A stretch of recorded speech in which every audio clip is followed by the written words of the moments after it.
you've been British. You know well the vampire tradition of Christopher Lee, of Peter Cushing, all the Hammer movies. Was there, or even David Bowie, was there a past vampire that you looked up to your character? I mean, I remember when I was doing the first one, the one movie I was really looking at was Nosferatu,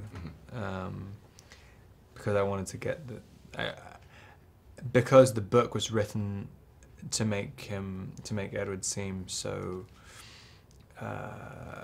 attractive. Basically, I wanted to find like what's the worst way you can possibly play a vampire.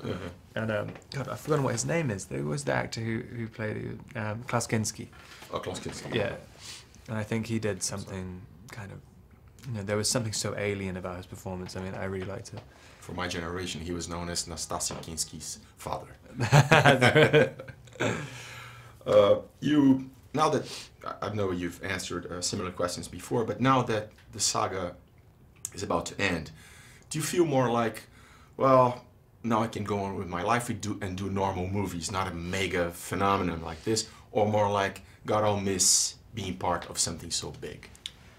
Yeah, I mean, there's bits and pieces. I mean, you kind of, it's definitely a job when something gets really this big, because it feels like half of your involvement with the series is promoting it and kind of doing that aspect of it rather than just making the movie. And also, it's weird as well when they seem like they exist independently to you. I mean, it's not like I'm saying like, this is my movie, go and watch it. I mean, it's kind of it's in a lot of ways owned by the fans of it, and there's a separation between it. Whereas if you do a little movie which no one's going to see unless you really sell it, it's a different energy. Do you think you guys have wrapped in almost 2 years now? Do you think, and you're still promoting it, the movie hasn't come out yet, do you think in a way the saga won't go away? I don't know, I'm curious to see. I mean, I remember when I was doing the second one, I was thinking it's going to be 10 years before it kind of settles. And I think it's 4 years into that 10 years now. But I mean, you can look at big things that have happened in the past, like Titanic. I mean, like DiCaprio's done so many movies, huge movies. It was not a franchise though. Yeah, that was just one. Yeah, I mean, it went down. Yeah, and when was how long ago was that? That was like 14, 15 years ago. And like, still, like I've seen him do interviews now. Every interview, still doing there's something mentioning Titanic.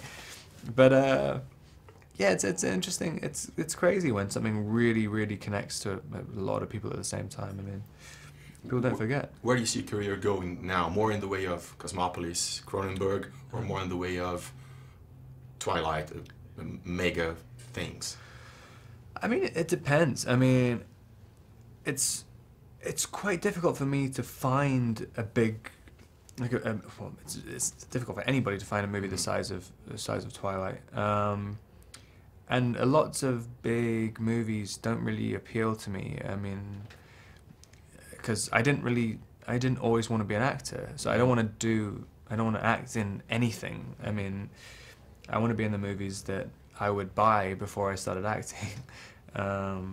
So it's generally, there's about 30 directors who I want to work with, and I don't know, and then I want to kind of do things which are dangerous and cutting edge. One last question about football. I take you're an Arsenal fan? I used to be more of one. There's a Brazilian team, very popular one, that had never made it.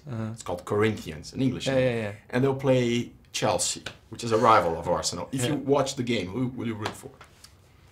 Oh, Corinthians, definitely. Jesus. I'm an Arsenal fan.